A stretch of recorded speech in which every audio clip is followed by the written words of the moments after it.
जय श्री राम। दोस्तों, आज हम आपको एक अद्भुत कथा सुनाने जा रहे हैं, हनुमान जी और बाली की कथा। ये कहानी हमें बताती है कि अहंकार का अंत निश्चित है और सच्ची शक्ति भक्ति में होती है। तो आइए कथा शुरू करते हैं। बहुत समय पहले किष्किंधा के राजा बाली को अपने बल का बहुत अहंकार था। वह खुद को अजेय मानता था। उसने कई योद्धाओं को हराया था, यहाँ तक कि रावण को भी अपनी पूंछ में बांधकर पूरे संसार में घुमाया था। उसका घमंड बढ़ता ही जा रहा था।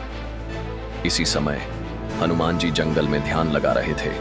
वे हमेशा श्री राम के नाम का जाप करते थे। तभी उन्होंने देखा कि बाली जंगल को नष्ट कर रहा है और लोगों को डराने की कोशिश कर रहा है। हनुमान जी ने बाली से कहा, हे बाली, बल का सही उपयोग सेवा में होता है, न कि दूसरों को डराने में। अहंकार अंत में विनाश ही लाता है। लेकिन बाली ने हंसकर कहा, मुझे कोई नहीं हरा सकता।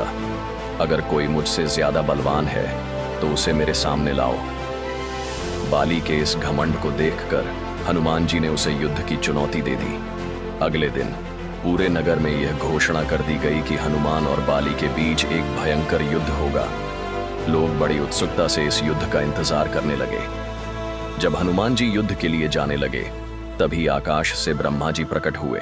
उन्होंने हनुमान जी से कहा, हे पवन पुत्र, बाली को पूरी शक्ति से मत हराना, केवल अपने बल का 10वां भाग ही प्रयोग करना। हनुमान जी ने ब्रह्मा जी की आज्ञा मान ली। युद्ध का दिन आ गया। नगर के बीच में एक बड़ा अखाड़ा तैयार किया गया। हजारों लोग वहां इकट्ठा हुए। एक तरफ बाली गर्व से खड़ा था और दूसरी तरफ हनुमान जी शांत मुद्रा में खड़े थे। जैसे ही हनुमान जी अखाड़े में आए, उनका तेजस्वी प्रकाश चारों ओर फैल गया। बाली को अचानक बहुत शक्ति महसूस हुई, लेकिन साथ ही उसका शरीर फूलने लगा और उसे असहनीय पीड़ा होने लगी। बाली दर्द से तड़पने लगा। तभी ब्रह्मा जी फिर प्रकट हुए और बोले, बाली, यह तो हनुमान जी के बल का सिर्फ 10वां भाग था। अगर वे अपनी पूरी शक्ति लगा देते तो तुम यहाँ जीवित न होते।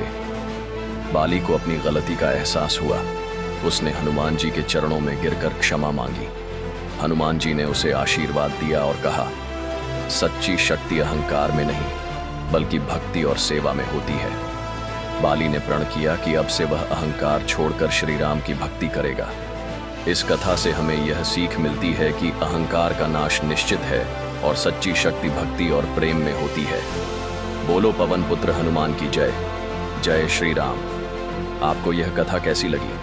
हमें कमेंट में जरूर बताएं और इसे दूसरों के साथ साझा करें। जय श्री राम।